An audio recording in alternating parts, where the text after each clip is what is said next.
Bom dia e obrigado por aguardarem. Sejam bem-vindos à teleconferência da JBS SA e da JBS USA para a discussão de resultados referentes ao primeiro trimestre de 2022. Estão presentes hoje conosco os senhores Gilberto Tomazoni, CEO Global da JBS, Guilherme Cavalcante, CFO Global da JBS, André Nogueira, Presidente de Operações da América do Norte, Wesley Batista Filho, presidente das operações da JBS na América Latina, Oceania e o negócio de Plant-Based, e Cristiane Assis, diretora de Relações com Investidores. Informamos que esse evento está sendo gravado e que todos os participantes estarão apenas ouvindo a teleconferência durante a apresentação da empresa. Em seguida, iniciaremos a sessão de perguntas e respostas, quanto mais instruções serão fornecidas. Caso algum dos senhores necessite de alguma assistência durante a teleconferência, queiram, por favor, solicitar a ajuda de um operador digitando *0. Antes de prosseguir, gostaríamos de esclarecer que eventuais declarações que possam ser feitas durante essa teleconferência relativas às perspectivas futuras constituem-se em crenças e premissas da administração da companhia. Considerações futuras envolvem riscos e incertezas, pois se referem a eventos futuros e, portanto, depende de circunstâncias que podem ou não ocorrer. Gostaria agora de passar a palavra ao Sr. Gilberto Tomazoni, CEO Global da JBS, que iniciará a apresentação. Por favor, pode prosseguir. Bom dia a todos e muito obrigado pela presença neste call de apresentação dos resultados do nosso primeiro trimestre de 2022. Como vamos destacar ao longo desta apresentação, fechamos esse primeiro trimestre de 2022 com resultados muito expressivos. São números que se destacam em nossa história e nos enchem de satisfação, mostrando a nossa resiliência em um cenário tão desafiador. O robusto resultado de bovinos na América do Norte, de suínos nos Estados Unidos, da Pilgrim's Pride e a melhora dos negócios na Austrália,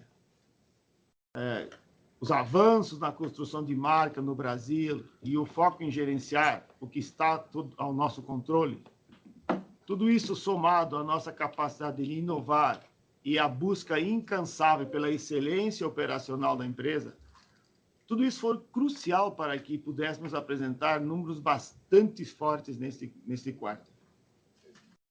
Tivemos um crescimento da receita na casa de 2 dígitos em todas as unidades de negócios. Também obtivemos avanços na margem de EBITDA em praticamente todas as áreas. Como o Guilherme vai detalhar mais adiante, aumentamos o nosso lucro líquido para 5,1 bilhões, mais de 150% de aumento comparado ao mesmo trimestre do ano passado. Atingimos uma receita líquida de 91 bilhões de reais e um EBITDA recorde para um primeiro trimestre de 10,1 bilhões de reais. E continuamos investindo no crescimento. Nosso CAPEX foi de 2,2 bilhões de reais, sendo mais de 50% só em projetos de crescimento orgânico e 1,1 bilhões de reais em M&As. Além dos investimentos em crescimento, estamos entregando um retorno significativo aos investidores da JBS no curto prazo. Só neste trimestre retornamos 1,1 bilhões de reais em dividendos e outro 1,8 bilhão de reais em recompra de ações, ou seja, 3,6 bilhões de reais.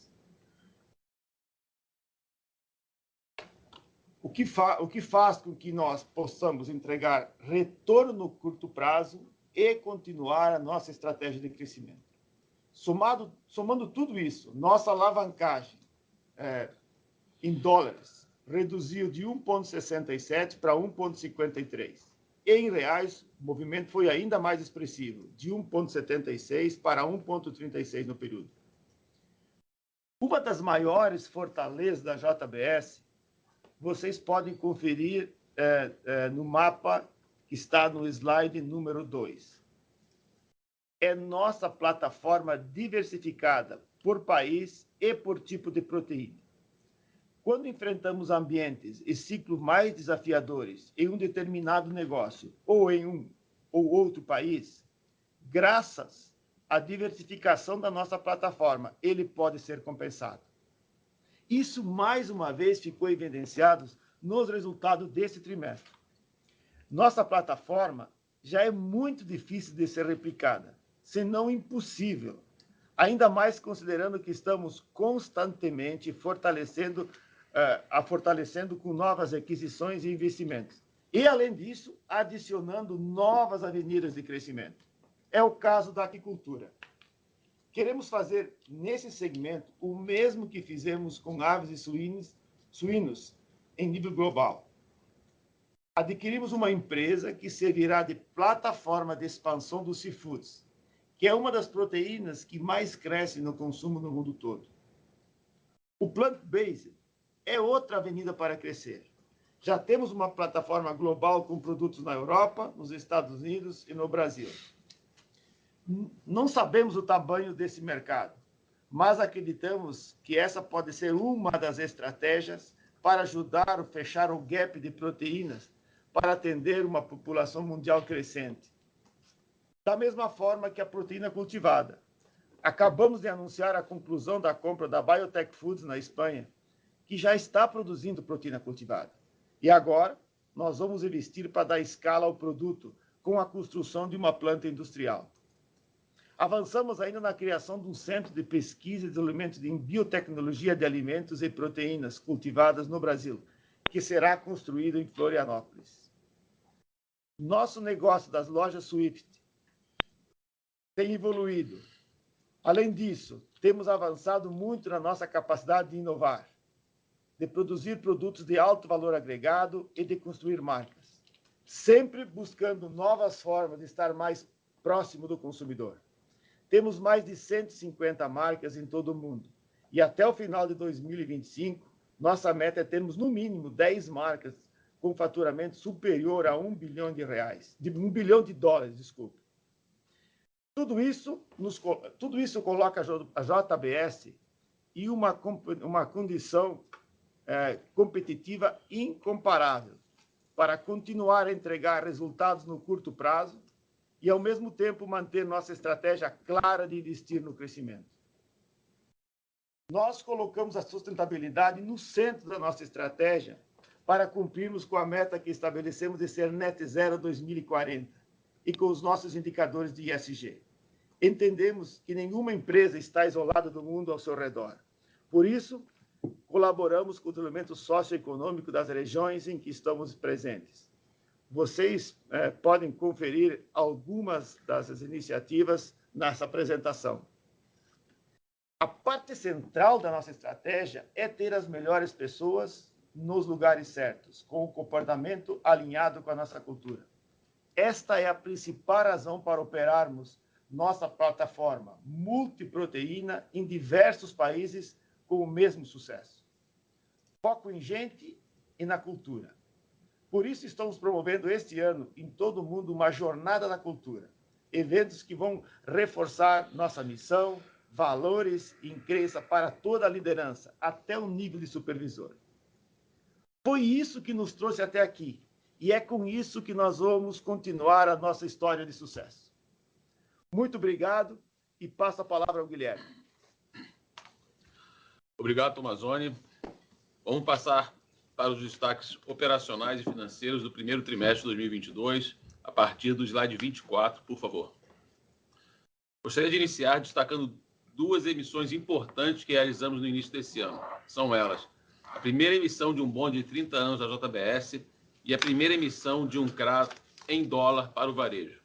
As duas emissões tiveram uma demanda bem superior à inicialmente ofertada, o que demonstra a credibilidade da companhia junto ao mercado de capitais e o reconhecimento do trabalho que está sendo feito em termos de gerenciamento de passivos. Essas emissões fizeram com que a JBS aumentasse seu prazo médio da dívida de 6,3 anos no primeiro trimestre de 2021 para 8,2 anos no primeiro trimestre de 2022. Para o mesmo período, o nosso custo médio de dívida caiu de 4,9% para 4,4%, e a alavancagem financeira em dólares permaneceu em níveis bastante confortáveis em 1,5 vezes. No trimestre, investimos aproximadamente 5,6 bilhões de reais. Investimos 1 bilhão de dólares, da seguinte forma. Retornamos 1,8 bilhão de reais para os nossos acionistas, ou 346 milhões de dólares, por meio de recompra de ações. Se incluirmos as recompras realizadas em abril, retornamos 2,8 bilhões de reais. Gostaria de destacar também que anunciamos ontem à noite o cancelamento de 26,7 milhões de ações em tesouraria que adquirimos em abril de 2022 e um novo programa de recompra de 113 milhões de ações. Adicionalmente, anunciamos também a distribuição de dividendos intermediários no valor de R$ 1 por ação, totalizando aproximadamente 2,2 bilhões de reais. Concluímos as aquisições do Grupo Kings, um dos líderes do mercado de produção de charcutaria italiana, e da Rivalia, líder na criação e processamento de suínos na Austrália. O valor do investimento das duas aquisições foi de 204,5 milhões de dólares. Nesta semana, também anunciamos a aquisição do controle acionário da empresa espanhola Biotech Foods, uma das líderes globais no desenvolvimento de biotecnologia para a produção de proteína cultivada. O investimento na nova instalação é estimado em 41 milhões de dólares. Também investimos 2,2 bilhões de reais em modernização, expansão e manutenção de nossas unidades produtivas. E investimos globalmente mais de 480 milhões de reais em iniciativas ESG. Então, considerando as recompras de abril, os dividendos de maio e a Biotech, o total investido foi 9 bilhões de reais ou 1,7 bilhões de dólares. Por fim, gostaria de destacar que o retorno sobre capital investido foi de 26%, considerando o primeiro trimestre numa visão de últimos 12 meses, o melhor primeiro trimestre da história da companhia. Vamos passar agora para o slide 25, onde temos os destaques operacionais e financeiros do trimestre. Receita líquida do primeiro trimestre ficou em 90,9 bilhões de reais, representando um aumento de 21% na comparação anual. O EBITDA ajustado totalizou 10 bilhões de reais, o que representa uma margem de 11% no trimestre. O lucro líquido foi de 5,1 bilhões de reais no trimestre, o que representa um lucro por ação de 2,29. Gostaria de ressaltar que, se considerarmos os últimos 12 meses a partir do encerramento do trimestre, alcançamos novamente resultados recordes. Assim, a receita líquida alcançou 366 bilhões de reais, ou 69 bilhões de dólares. Um EBITDA ajustado de 49 bilhões de reais, ou 9,2 bilhões de dólares. E um lucro líquido de 23,6 bilhões de reais, ou 4,4 bilhões de dólares. Ou 9,74 reais por ação de lucro líquido, ou 1,83 dólares por ação de lucro. Para fechar esse slide, o Conselho de Administração da companhia aprovou o cancelamento de 129 milhões de ações em tesouraria no primeiro trimestre, o que, somado aos 26,7 anunciados ontem à noite, totalizaram aproximadamente 156 milhões, bem como a aprovação de um novo programa de recompra com o objetivo de maximizar a geração de valor para o acionista por meio de uma administração eficiente de sua estrutura de capital. Por favor, passando agora para o slide 27, o fluxo de caixa operacional do trimestre foi de 344 milhões de reais. O fluxo de caixa livre do trimestre foi negativo em 2,8 bilhões de reais. Vale ressaltar que o primeiro trimestre do ano tem sazonalmente a característica de consumir caixa, devido à concentração de pagamentos de fornecedores e à recomposição de estoques. Nos últimos 12 meses, a geração de caixa operacional foi de 26 bilhões de reais e o fluxo de caixa livre foi de 12,5 bilhões de reais ou 2,3 bilhões de dólares. Excluindo os pagamentos não recorrentes de 3,9 bilhões de reais ou 719 milhões de dólares e o CAPEX de expansão no montante de 5,6 bilhões de reais ou 1 bilhão de dólares, o fluxo de caixa livre dos últimos 12 meses teria sido 22 bilhões de reais ou 4 bilhões de dólares, uma conversão de 45% do EBITDA ajustado. Também temos aumentado os investimentos no crescimento orgânico da companhia. No gráfico da parte inferior do slide, podemos notar que o totalizou um montante de 2,2 bilhões de reais, dos quais 57% refere-se a investimentos em expansão e modernização. Passando para o slide 28, temos a evolução do nosso perfil da dívida. A dívida líquida do primeiro trimestre de 2022 encerrou em 66,5 bilhões de reais, ou 14 bilhões de dólares. Um crescimento de 9,3 bilhões de reais, ou 1,7 bilhões de dólares, ano contra ano, explicado pela recompra no montante de 9,5 bilhões de reais, M&As no valor de 10 bilhões de reais, 7,4 bilhões de reais em dividendos e eventos não recorrentes de 3,9 bilhões de reais. Esses eventos foram parcialmente compensados pela geração de caixa de 12,5 bilhões de reais e pelo impacto positivo da variação cambial de 11,6 bilhões de reais. A alavancagem líquida ficou em 1,53 vezes em dólares e 1,36 vezes em reais, enquanto que a cobertura de juros passou de 8,5 vezes no primeiro trimestre de 2021 para 12 vezes no primeiro trimestre de 2022, ambos extremamente confortáveis. Além disso, é importante ressaltar a nossa posição confortável de liquidez. Encerramos o trimestre com um caixa de 17,3 bilhões de reais, ou 3,6 bilhões de dólares, que em conjunto com uma linha revolving de 2 bilhões de dólares, nos confere uma liquidez total de 27 bilhões de reais, ou 5,6 bilhões de dólares.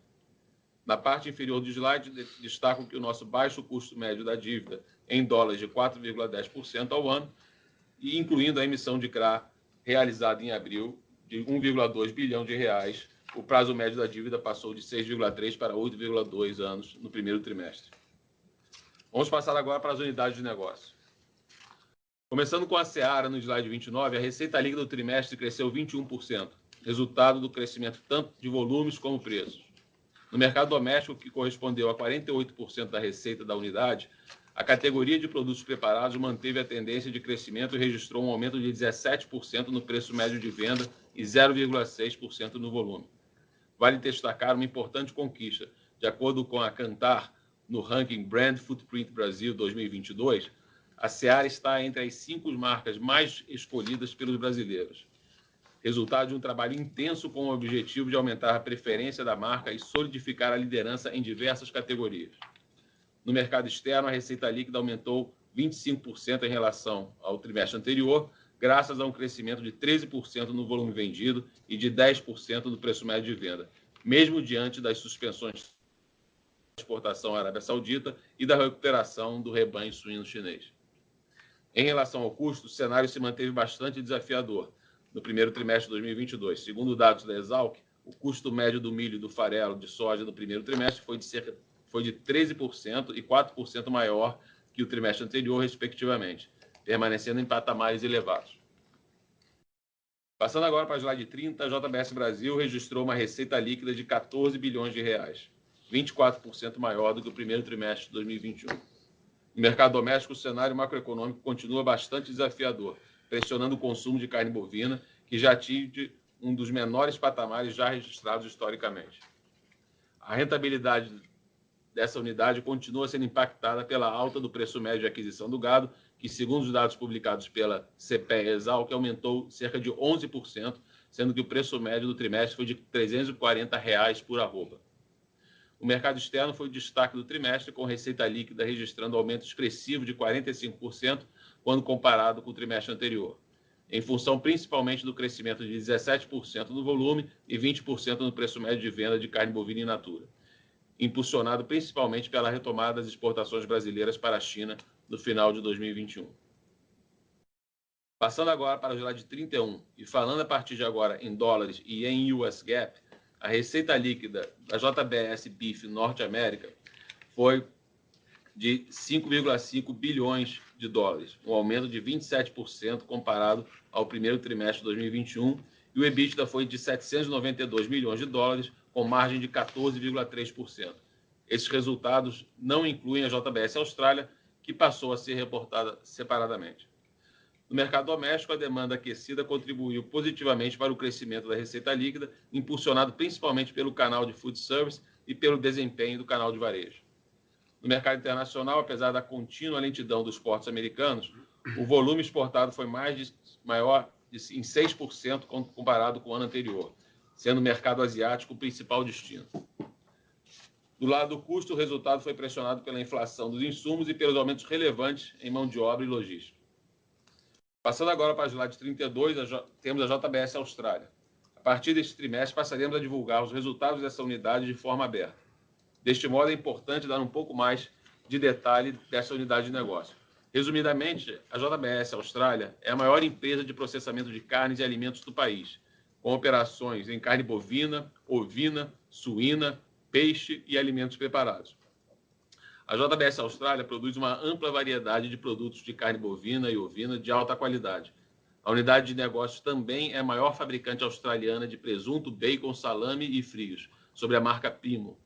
Recentemente, a JBS anunciou a aquisição de 2 empresas na região, a Huon Aquaculture, produtora de salmão, e a Rivalia, que produz carne suína de alta qualidade para os mercados australianos. Falando agora um pouco dos resultados, a receita líquida foi de 1,4 bilhão de dólares, um aumento de 25,7% comparado ao primeiro trimestre de 2021, e o EBITDA ajustado foi de 93,2 milhões de dólares, com margem de 6,6%. Tanto o mercado doméstico quanto a exportação contribuíram positivamente para esse resultado, mesmo diante de um cenário de custo bastante desafiador que pressiona a lucratividade da região. Deste modo, a margem de EBITDA cresceu 5,8 pontos percentuais, saindo de 0,8% para 6,6%. Passando agora para a JBS USA Pork, a receita líquida foi de 1,9 bilhão de dólares, um aumento de 18,4% quando comparado com o trimestre anterior, do primeiro trimestre de 2021, com EBITDA ajustado de 186,8 milhões de dólares e margem de 9,8%. No mercado doméstico, a forte demanda por carne suína sustentou os preços durante o trimestre, favorecendo as margens do segmento, as quais ficaram em patamares superiores na comparação anual. Por outro lado, os maiores custos operacionais dos animais vivos pressionaram parcialmente os resultados. No mercado internacional, os números do USDA mostram que os volumes de exportação de carne suína dos Estados Unidos caíram 20% na comparação anual no primeiro trimestre de 2022, impactado principalmente pela China, dada a recuperação de seu rebanho. A queda das exportações foram parcialmente compensadas pela boa performance em mercados chaves como o México, que subiu 42%.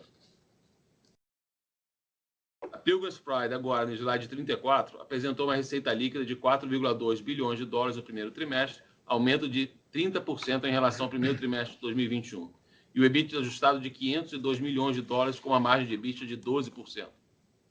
Nos Estados Unidos, o canal de food service se recuperou para os mesmos níveis de volume pré-Covid, enquanto que a demanda no canal de varejo continua forte, mesmo diante de um cenário inflacionário desafiador. No México, a boa rentabilidade é explicada pela sazonalidade do período, investimentos em produtos com marca e pelo bom gerenciamento da cadeia, apesar da alta dos preços dos grãos. Na Europa, o cenário ainda continua bastante adverso, apesar de uma leve recuperação na comparação trimestral. Para concluir, eu gostaria de passar para o slide 35, que mostra que as nossas exportações totalizaram 23,6 bilhões de reais, ou 4,5 bilhões de dólares no ano, com aproximadamente 180 países fazendo parte dessas exportações. Com isso, gostaria de abrir, então, para a nossa sessão de perguntas e respostas. Obrigado. Senhoras e senhores, iniciaremos agora a sessão de perguntas e respostas. Para fazer uma pergunta, por favor, digitem *1. Para retirar a sua pergunta da lista, digitem *2. A nossa primeira pergunta vem de Isabela Simonato, do Bank of America. Bom dia, Tomazoni, bom dia, Guilherme, bom dia a todos, obrigada pelo call e parabéns pelos resultados. Eu tenho 2 perguntas, a primeira delas é na parte de bovino US, né? Acho que as margens elas têm sido bastante resilientes, apesar do cenário, mas quando a gente olha marginalmente, né, a gente tem visto um preço que a princípio arrefeceu aí em meio a uma sazonalidade que na teoria ela é mais forte, né, ela é mais favorável. Então, queria que vocês comentassem um pouco desse ambiente de consumo, principalmente no mercado doméstico americano, e como vocês esperam que isso se comporte aí ao longo, principalmente dos próximos 2, 3 trimestres. E a segunda pergunta é na Seara, né? A gente viu um primeiro tri bastante desafiador para o setor, e também um pouco nessa linha, né? Como que vocês estão vendo a possibilidade de repasse de preço e de sensibilidade do consumidor e, consequentemente, impacto em mix diante desse cenário de inflação e de inflação de custo também. Obrigada. Obrigado, Isabela, pela pergunta. nós vamos dividir aqui. Eu vou pedir para que o André, está nos Estados Unidos, responda a questão do bovinos, e depois que o Wesley responda a questão da Seara. Bom dia, Isabela. Obrigado pela pergunta.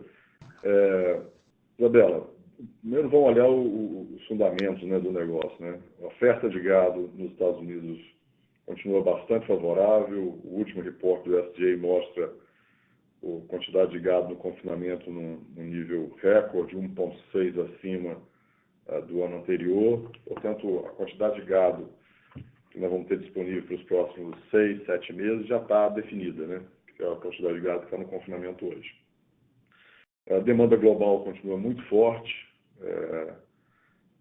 com China e agora Japão e Coreia, depois aí de um período mais quieto, voltando fortemente a comprar. São mercados muito importantes para os Estados Unidos no geral, mas também importante para bife. E o mercado doméstico, eu acho que vai seguir aí a sazonalidade normal em termos de demanda, né? Esse ano o Easter foi um pouco mais tarde do que nos anos anteriores. Agora, no mês de maio e junho, é o período que os retailers, né, que os supermercados americanos normalmente fazem as promoções para mover volume em carne para o Summer Grill. Eu acho que tem todo o incentivo para fazer isso, do ponto de vista de preço, do ponto de vista de mover volume, até porque tem uma limitação da disponibilidade das outras proteínas, né? Nós estamos vendo uma produção de porco menor, nós estamos vendo uma produção de frango estável, que tem movido o preço do frango para níveis recordes. Eu acho que a gente vai ver agora em junho, julho, a promoção normal e que deve voltar a subir aí o car-out do jeito que normalmente faz nessa temporada de verão nos Estados Unidos. Então, eu acho que se você for comparar com o ano anterior, com o ano passado, que foi um ano bastante atípico do ponto de vista de margem, nós vamos ver uma margem menor em relação ao ano passado. Mas eu acho que nós vamos ver uma margem bastante forte do ponto de vista histórico e bastante razoável para a companhia. Além disso, quando a gente olha o conjunto de margem, e vocês analistas olham os indicadores de mercado, tem que considerar alguns outros pontos, né? Que o que vocês olham é uma margem muito comoditizada, e hoje o nosso negócio tem muito mais valor agregado, tem muito mais programa, e, portanto, não segue aquela margem comoditizada exatamente que vocês estão olhando, né? E nós agora, com a quantidade de labor mais disponível, com absenteísmo menor, nós estamos podendo melhorar o mix, voltar ao mix que nós tínhamos, de maior quantidade de produtos de valor agregado. Eu vou dar um exemplo que aconteceu no trimestre. Nós crescemos 44% do nosso volume que a gente chama de CVA, né? Consumer Value Added, no primeiro trimestre desse ano comparado com o primeiro trimestre do ano passado. Obviamente, isso é demanda, isso é investimento que nós fazemos nas marcas, isso é inovação, mas mostra também a nossa capacidade de produção. Cresceu 44% do nosso CVA Product, na marca Adapto ou na marca La Herência, primeiro trimestre de 2022, comparado com o primeiro trimestre de 2021. Crescemos 23%, estou falando em volume, tá? 23% nossa marca Swift, que é a marca líder aí no retail em termos de bife e porco. Nós crescemos 23%. Além disso, tem que considerar que o que a gente chama de subprodutos, né, que por conta da demanda para combustível renovável, por conta do nível de preço de grãos, o conjunto por conta da demanda global para os produtos que a gente chama de offals, né, eles, nesse trimestre, primeiro trimestre de 2022, comparado com o primeiro trimestre de 2021, eles adicionaram mais de $50 por cabeça. E no 2021 já era no nível alto historicamente. E não tem nenhuma perspectiva que isso vai reduzir. Pelo contrário, isso continua crescendo, né?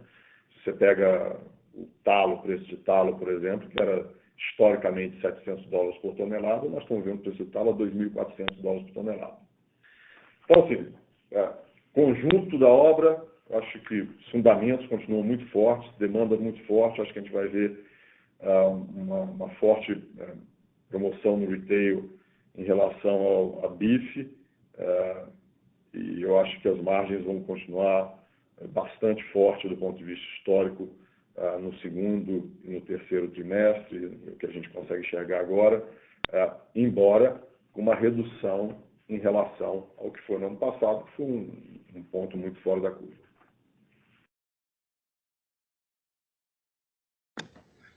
Bom dia, Isabela.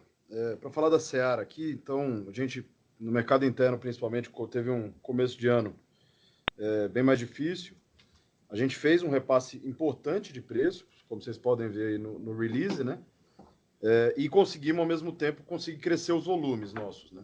Então, assim, mesmo com um cenário desafiador que a gente teve no primeiro trimestre, a nossa estratégia é bem consistente e bem estável. Vamos continuar focando em qualidade, inovação, preferência do consumidor. As inovações que a gente fez no último ano e meio, têm sido fundamentais para a gente conseguir os resultados que a gente está conseguindo no aumento de preço, que tem uma parte importante aí que é mix, né? De continuar crescendo o volume. Então, a gente vai continuar com a estratégia nossa bastante consistente nesse sentido. Também, obviamente, na execução na operação, execução nas nossas indústrias, nas nossas fábricas, para conseguir o máximo aí ser mais eficiente nesse cenário de inflação aí de matéria-prima e de custo. E na área comercial também, para a gente continuar executando da forma que a gente vem fazendo. Então, a gente está bem otimista de continuar crescendo no mercado interno e continuar a marca Seara ganhando espaço e preferência do consumidor. Então, continuamos bem otimista, apesar do primeiro trimestre mais difícil. No mercado externo, a gente teve um primeiro trimestre que teve o efeito do câmbio, que teve um efeito negativo para as exportações durante o primeiro trimestre. A gente fez um repasse de preço em dólares, que teve pouco efeito no primeiro trimestre por conta de carteira. Então, vai ter um efeito bastante mais relevante no segundo trimestre, esses aumentos de preço que foram feitos no mercado externo. Então, a gente vê que também no mercado externo, por conta desse descasamento aí do efeito no câmbio e do repasse que a gente fez de preço em dólar, a gente vai ter um primeiro tri mais desafiador, com uma recuperação relevante no segundo trimestre. No mercado externo, vale comentar também, o suíno continua sendo um desafio. No primeiro trimestre foi um desafio, que sempre quando a gente compara com o ano passado, é um ponto relevante na comparação. Então, assim, para o segundo trimestre, pensando em margens, a gente está bem otimista para o segundo trimestre, uma recuperação relevante. O primeiro trimestre foi um trimestre desafiador, mas a gente não vê que ele reflete a nossa expectativa para o resto do ano. Está super claro, André. Wesley, obrigado. Obrigado. A nossa próxima pergunta vem de Rodrigo Almeida, do Santander. Bom dia, Tomazoni, Guilherme, todo o time da JBS. Eu queria separar aqui dois pontos aqui para explorar um pouco com vocês. Primeiro, eu queria falar um pouquinho da Austrália, né, que vocês deram uma abertura melhor agora para a gente. A gente viu ali, acho que tem uma das figuras que coloca no release, que dá para a gente ver a evolução ali trimestral, né, desde o primeiro trimestre do ano passado de EBITDA e margem. E a gente consegue ver ali, de fato, uma recuperação de margem boa. Então, eu queria tentar entender um pouco, né, comparando assim, ano contra ano, o que é que a gente vê de recuperação de margem de bovino em si, né, de ciclo, como é que a gente pudesse comentar um pouquinho de ciclo de bovino, como é que a gente vê esse impacto aí ano contra ano, e entender um pouco como é que se encaixa aqui os M&As, né? Então, talvez tentar destrinchar aqui o que é esse crescimento, recuperação de ciclo versus M&A que entrou agora já no primeiro. A minha segunda pergunta aqui é sobre a alocação de capital. Eu queria explorar um pouco aqui essa estratégia com vocês. Vocês vêm abrindo programas de recompra, como vocês vêm fazendo há um tempo, pagamento de dividendo bastante expressivo, agora mais um intermediário, e acelerando aí investimento orgânico, M&A, ao longo do último ano e meio aí. Então, eu queria tentar explorar com vocês aqui um pouco do que a gente deve pensar sobre o tema de M&A indo para frente, principalmente, em termos de produto e região, vocês comentaram de agricultura, que fica claro aqui que vocês querem crescer nesse segmento, mas eu queria entender um pouco de magnitude, região, tanto para esse segmento quanto para outros potenciais segmentos que vocês, né? Então, entender aqui um pouco desse lado aqui de investimento inorgânico, acho que seria interessante para a gente tentar balancear aqui nossa perspectiva de alocação de capital indo para frente. Acho que é isso aqui do meu lado. Obrigado. Bom dia, Rodrigo. Obrigado pela pergunta.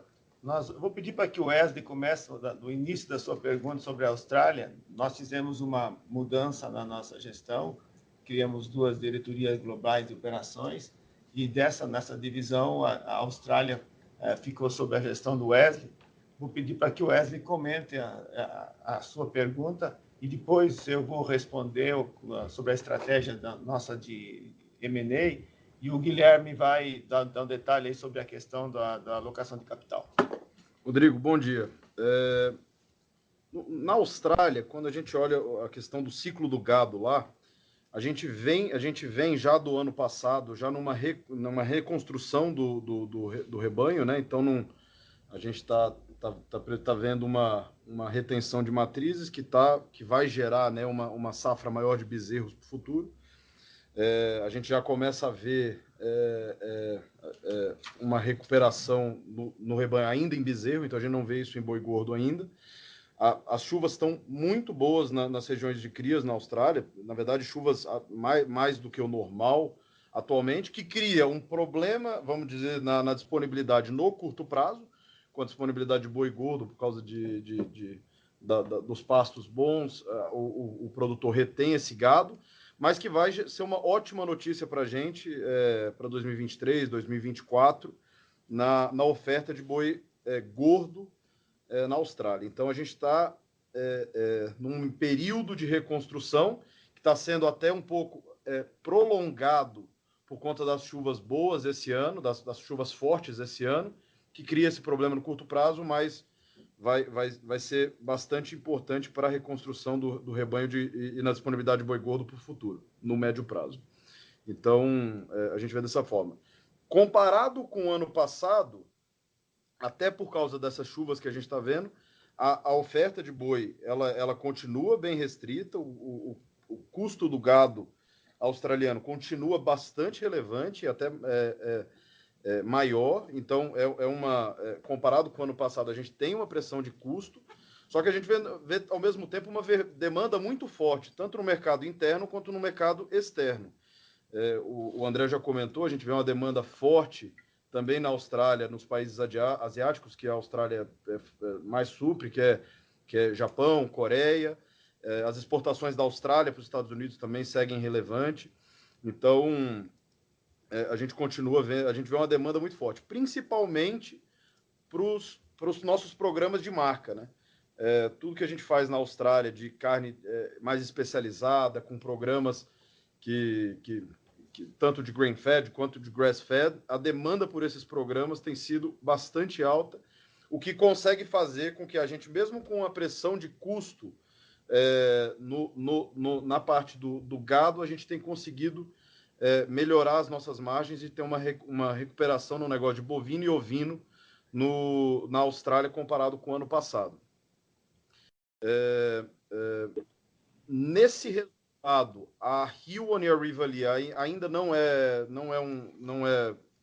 essa melhora que a gente vê não vem necessariamente das aquisições, apesar das aquisições terem margem maiores do que a média dos negócios anteriores nossos.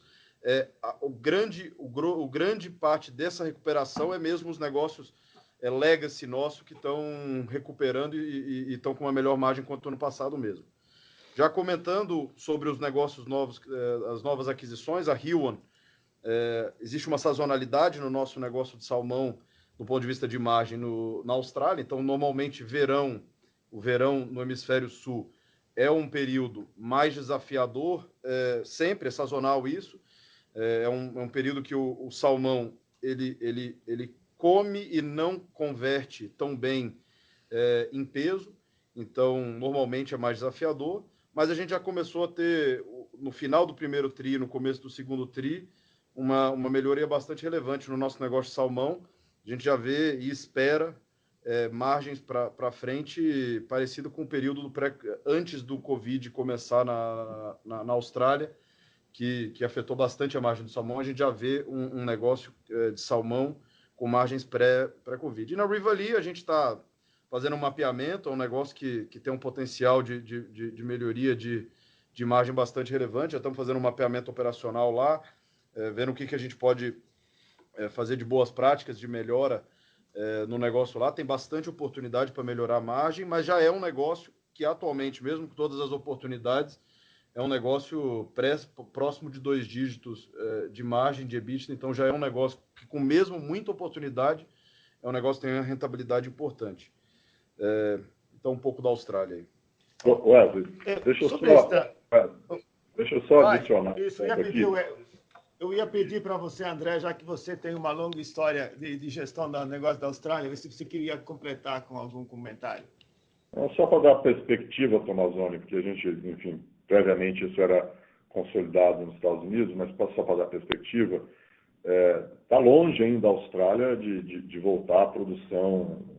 A produção ainda está muito baixa, né? A Austrália ainda está produzindo no negócio de bife 40% abaixo do que seria a produção normal da Austrália. Então, essa forte retenção de matriz que está acontecendo aí já, como o Wesley falou, desde o ano passado, desde, na verdade, do início do ano passado, até começou um pouco no ano anterior, começou um pouco em 2020 e se estendeu no ano passado e continuou se estendendo fortemente, está fazendo que a produção ainda esteja muito abaixo. Então, o potencial de melhora da Austrália, do ponto de vista de margem, do ponto de vista de venda total de volume, é muito grande, porque está muito, muito abaixo ainda do que é o normal para a Austrália, por conta dessa fortíssima retenção que está acontecendo. Rodrigo, respeito à questão da estratégia de crescimento da companhia, sim, nós temos tido a JBS tem tido uma constância muito grande na estratégia. Nós temos uma estratégia de longo prazo e que a gente tem seguido. Claramente, o nosso foco é alimentos para o consumo humano e baseado em proteínas. Então, e o objetivo é crescimento absoluto de margem e o crescimento percentual, obviamente, melhora das margens percentuais. Por isso, nós temos olhado todos os nossos negócios, onde tem oportunidade, todas as nossas geografias, onde existe oportunidade de crescimento dos nossos negócios atuais, com melhora de margem e com foco em valor agregado e marca.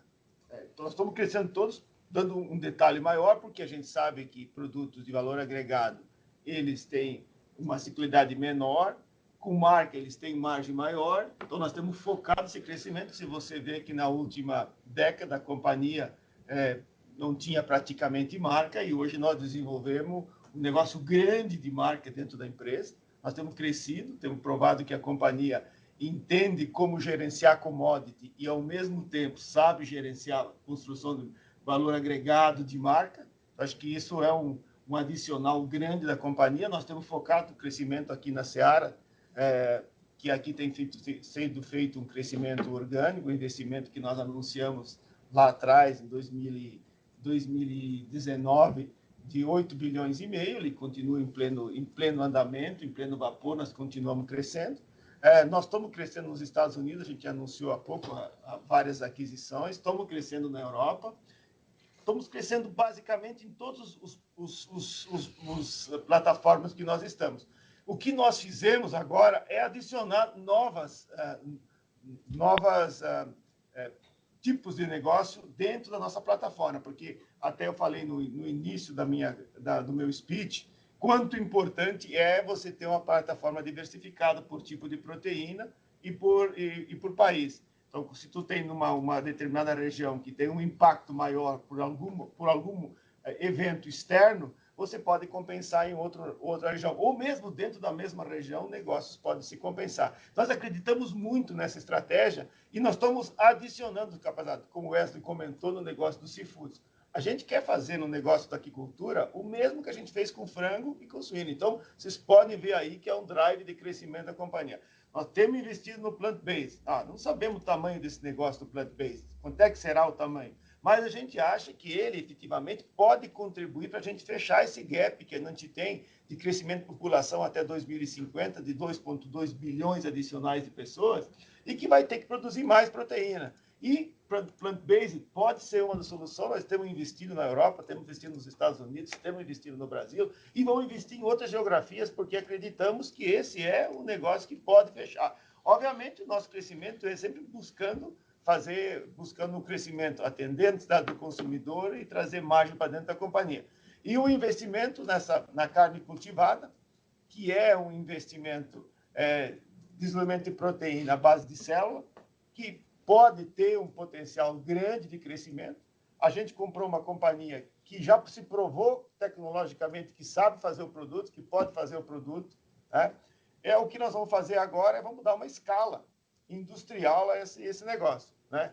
E essa parte de biotecnologia, de tecnologia celular, acho que é um grande caminho, nós vemos com um grande caminho de inovação, por isso a gente está construindo em Florianópolis um grande centro de desenvolvimento, de inovação e desenvolvimento nessa área de biotecnologia. Então, assim, esse é o conjunto por onde é que a companhia caminha. O negócio central é o nosso negócio hoje, o nosso core. Essas outras coisas, tudo que eu falei, são pequenas, elas são coisas para o futuro, né? Nós continuamos focados em crescer nos nossos negócios atuais e melhorar a excelência operacional, buscar sinergia no nosso negócio. Ao mesmo tempo, nós estamos olhando outras coisas, outras inovações que podem vir para se somar ao nosso portfólio. Porque o nosso objetivo é que, se o negócio vai ser relevante, nós seremos relevantes naquele negócio. E toda essa estrutura que nós temos, a gente tem feito, né, esse crescimento. Por isso que eu falo, a companhia está crescendo muito, continua crescendo, continua investindo no crescimento e está, graças aos resultados que nós temos conseguido, que é através do nosso core, está entregando um valor substancial aos investidores e, ao mesmo tempo, manter uma alavancagem financeira muito baixa, quer dizer, um potencial de crescimento muito grande. Até quero que o Guilherme faça um comentário de quanto bem preparado nós estamos para continuar esse ritmo de crescimento. Amazônia. Obrigado, Rodrigo. Me permite fazer só uma ilustração do que você está falando, o resultado prático dessa estratégia, da execução dessa estratégia, né? Aqui na América do Norte, por exemplo, dado o investimento tanto de crescimento orgânico como de algumas aquisições, o nosso negócio de preparado, que a gente chama Swift Prepare Foods aqui, que é o bacon, presunto, cresceu 40%, mais de 40% nesse trimestre, em comparação com o mesmo trimestre do ano anterior.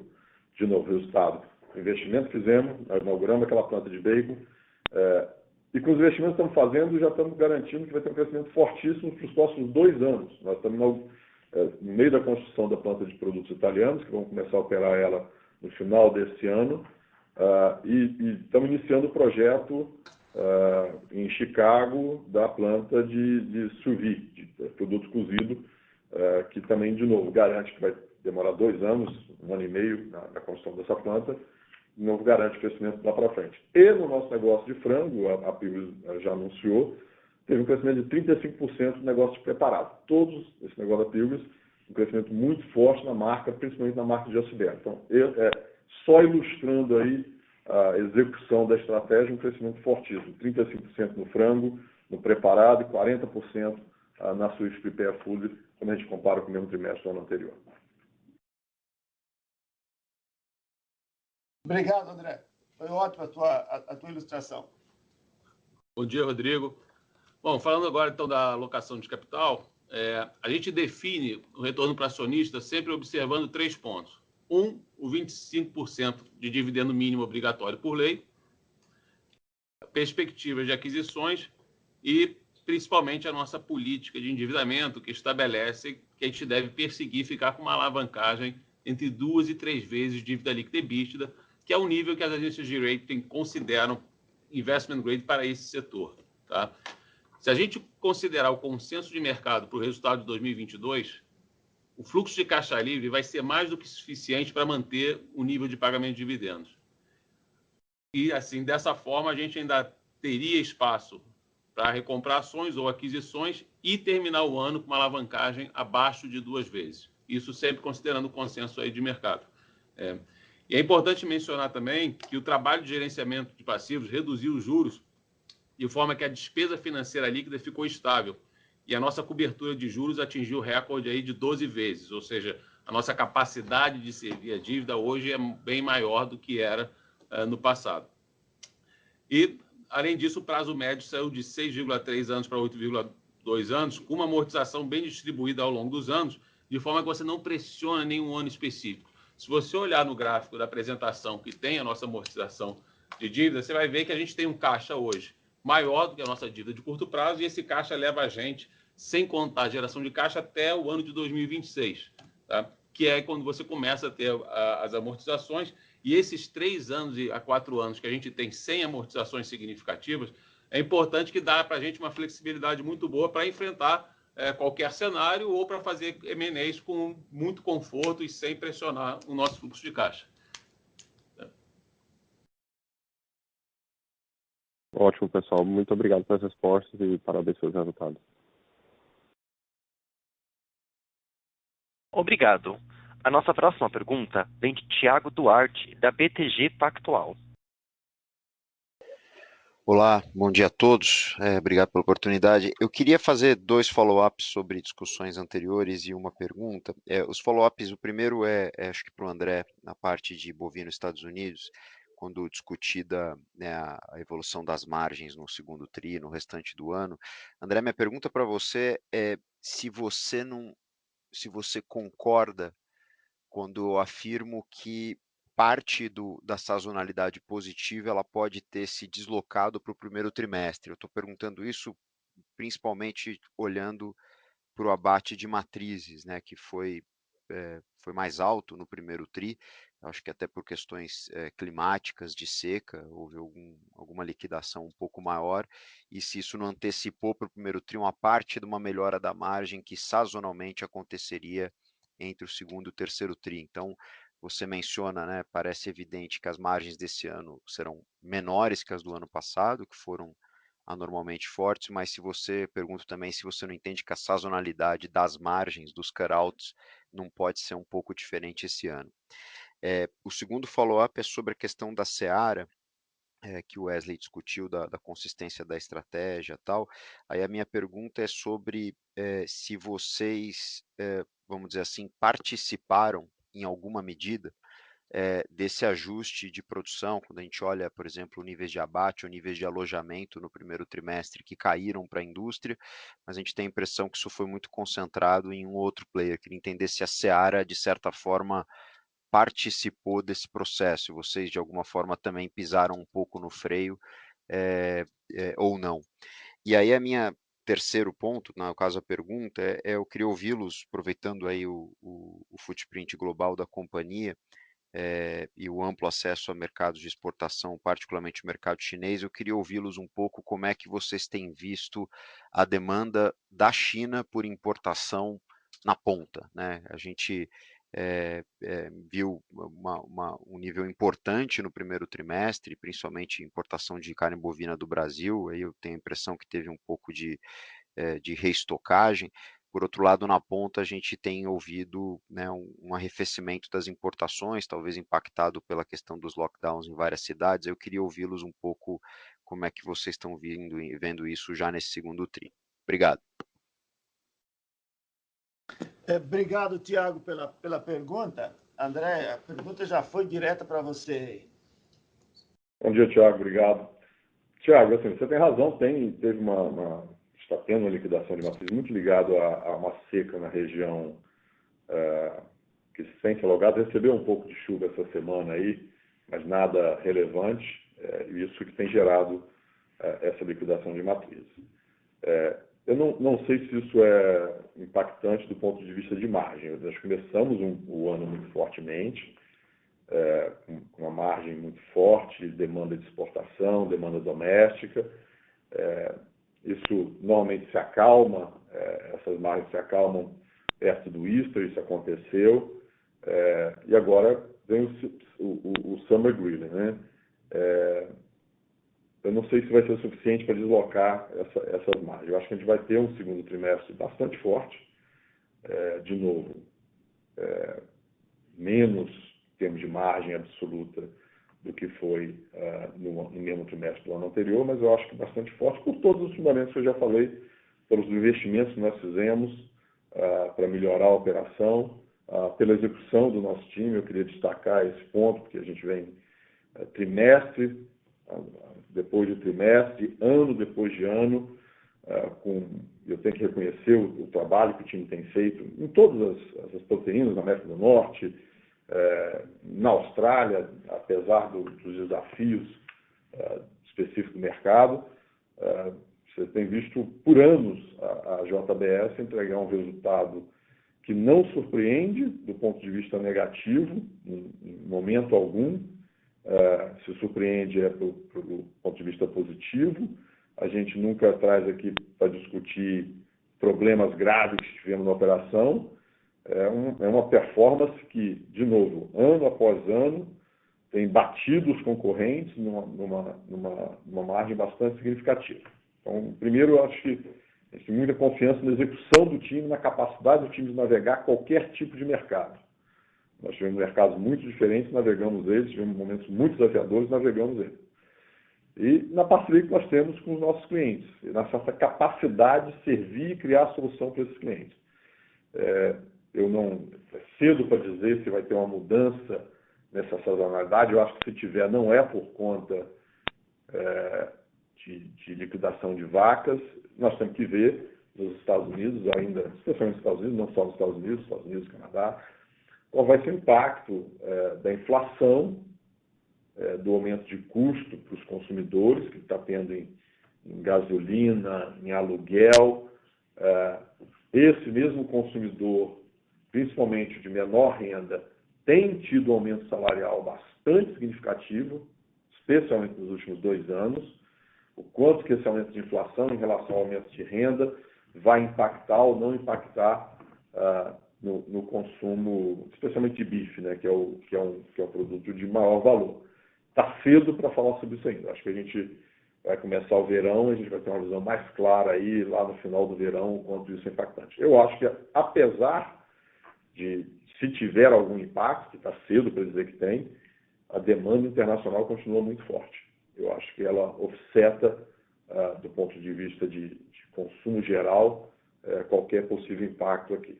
De novo, eu estou bastante otimista quando eu olho os fundamentos que eu estou vendo de supply de gado, os fundamentos que eu estou vendo de demanda, o que eu acho que vai acontecer dos retailers fazendo promoção de bife durante o verão, que é o que eles podem aumentar o volume e aumentar as vendas deles de forma significativa. Eu estou bastante otimista em relação aos trimestres que eu consigo enxergar pela frente. André, comente também a questão de como é que a questão dos lockdowns lá na China estão impactando aí os negócios, nossas exportações. Depois o Wesley completa aqui, a gente arredonda para dar uma explicação bastante ampla e completa para o Tiago a respeito dessa questão da China. Do ponto de vista de demanda, não. Para os nossos produtos, o que eu falei, assim, tem de novo, a China continua fortíssima, o Japão, que vinha devagar aí nos últimos semestres, né, vem retomando fortemente, a Coreia está forte. Então, do ponto de vista de demanda, não. Do ponto de vista de logística, é muito mais aqui nos Estados Unidos, a lentidão do porto, né, dos portos em geral, que está fazendo a gente trabalhar com um nível de estoque muito acima do que a gente gostaria, né? Mas tem tido uma melhora marginal. A gente, nas últimas semanas, tem conseguido chip um pouco mais de volume do que fazíamos nas semanas anteriores. Isso tudo é produto vendido, tudo não tem nenhum produto que não está. Eu imagino que a gente vai ter uma melhora significativa nos próximos trimestres. Xangai deu um slowdown aí durante o período do lockdown, mas já começou a recuperar. E eu imagino que nos Estados Unidos, essa questão dos portos, que foi impactado pelo Covid, foi impactado pelo labor, eu imagino que vai ter uma melhora gradual, nada de uma hora para outra. A gente está trabalhando com nível de estoque, isso afetou a nossa geração de caixa, pela questão de preços, que aumentou bastante, mas também porque a gente está com essa logística mais devagar. Nossos estoques totais, né, em valor, nesse trimestre, comparado com o mesmo trimestre do ano anterior, quando eu considero o total consolidado das nossas operações, é 1,5 bilhões a mais. Que, à medida que isso vai evoluindo, vai fazer uma geração de caixa bastante forte para frente. Tiago, bom dia. Sobre Seara e nível de produção, a gente manteve o nosso plano de produção tanto no curto prazo quanto no médio prazo. A gente não teve uma queda de produção no primeiro trimestre, nossos volumes mostram isso, e a gente não está projetando nada relevante de queda para frente no curto prazo. Médio prazo, com todos os nossos planos aí de expansão na Seara, também segue tudo igual, segue dentro do cronograma, as expansões que a gente está em andamento. Maioria dessas novas capacidades produtivas vão entrar em linha aí de agora até a metade do ano que vem. A gente tem a maioria, com exceção de um ou outro projeto, vai estar operativo. Então, não temos nenhuma mudança relevante no nosso plano de produção, nem no curto prazo, nem no médio prazo. Referente à China, muito parecido com o que o André falou, demanda continua, do nosso ponto de vista, ainda segue bastante forte, e não vemos, fora a questão logística mesmo, não vemos uma queda no interesse e na demanda da carne, com exceção do suíno, obviamente. Então, no bovino, principalmente, a gente não vê essa queda de interesse. Obviamente que na parte do suíno, comparado com o passado, o comércio é bem menor por causa da recomposição do rebanho chinês, mas no bovino a gente ainda vê uma demanda bastante forte. Tiago, só para arredondar e colocar numa perspectiva um pouco mais de médio e longo prazo, nós vemos que a China vai ser um importador de carne bovina, que você olha o consumo per capita, né, na China. Vou falar da China aqui, porque a tua pergunta é dirigida, mas ela poderia se estender para outros países aí da Ásia. Mas, sim, o consumo per capita é baixo. Eu acho a capacidade de atender uma demanda crescente de aumento do poder aquisitivo chinês por parte da produção local, ela é limitada, dado ao ciclo do bovino, que é muito mais longo do que o ciclo das outras proteínas. Então, nós vemos que, estruturalmente, a China será um importador de carne bovina no longo prazo. Isso muda, quando se olha, muda estruturalmente os negócios, né? Globalmente, porque você tem uma demanda maior a partir de um país muito grande que tem um consumo per capita muito baixo. Agora, com relação à questão dos suínos, a China vai voltar ao seu histórico de importação, ela importa um corte, importa o outro. Eu diria que a mesma coisa vai para aves.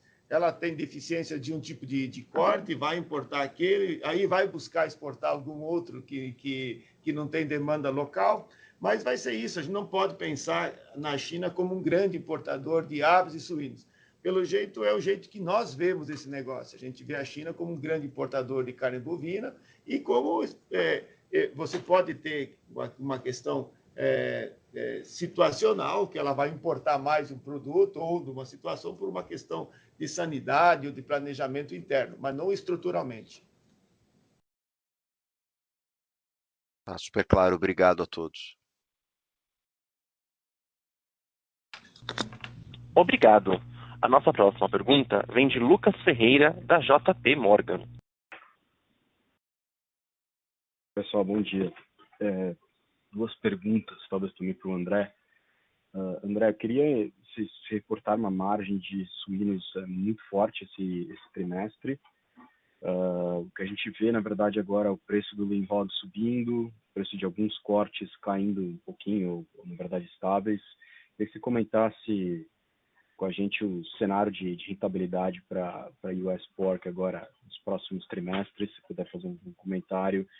que esperar, se esse nível de margem é sustentável ou não. E falar um pouco de Pilgrims. O resultado também muito bom, mas com a Europa acho que muito aquém do esperado, principalmente considerando as operações da Carry, enfim, já no resultado. Então, se você puder comentar também o que imaginar para a Europa, quando é que a gente começa a ver a Europa de novo num território positivo.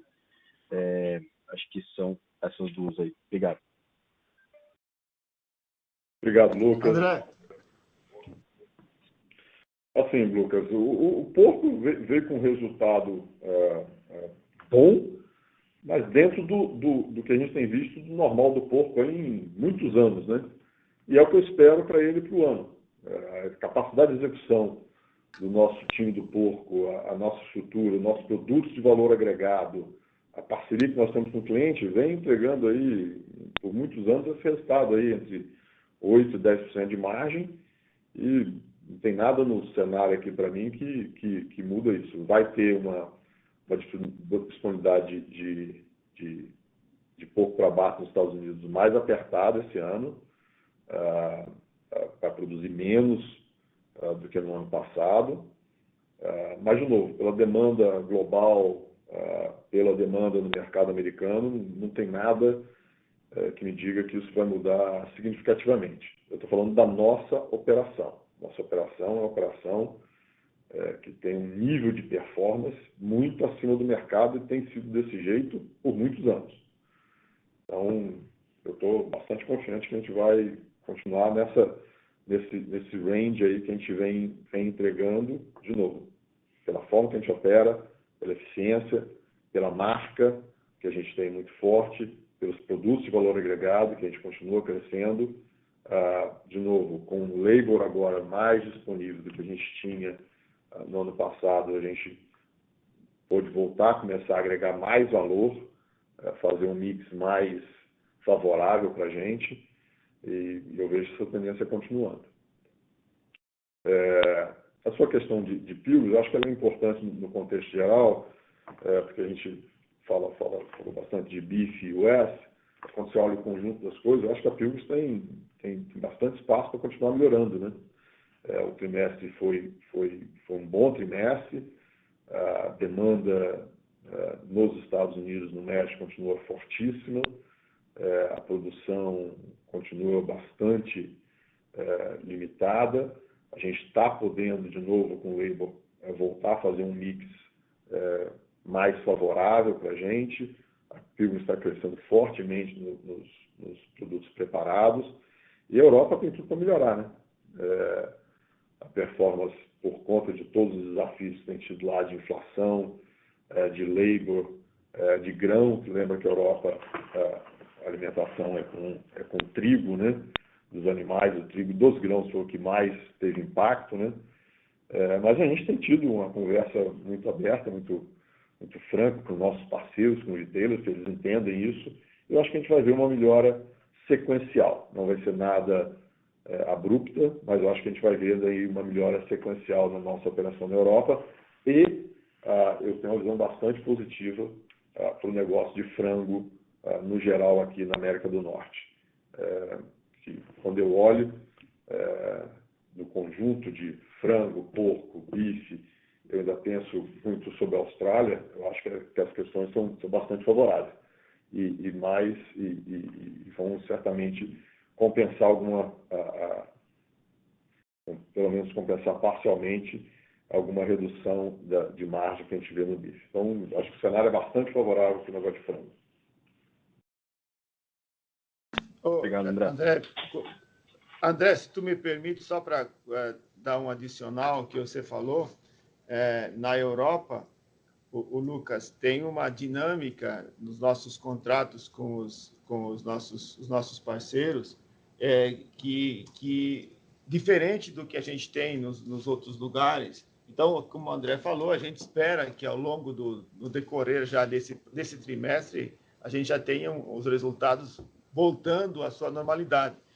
Adicionalmente a isso,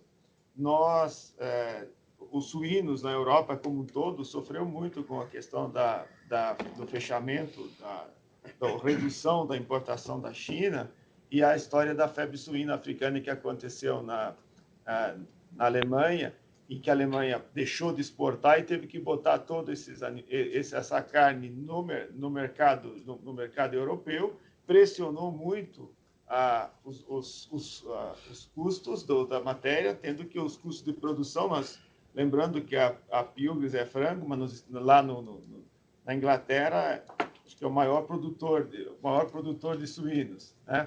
Isso pressionou os resultados. As questões já foram equacionadas, nós vamos ver um retorno. Nós temos uma visão positiva que a Europa volte aos resultados históricos que ela tem tido. Obrigado, Tomazoni.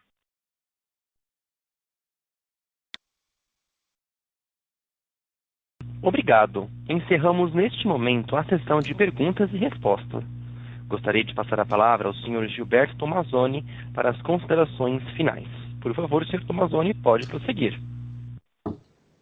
Meu obrigado a todos que participaram dessa conferência e muito obrigado aos mais de 250 mil colaboradores da JBS que permitiram que a gente tenha entregando resultados tão expressivos quanto esse. Muito obrigado. A audioconferência da JBS está encerrada. Agradecemos a participação de todos, tenham um bom dia e obrigado por usarem Chorus Call.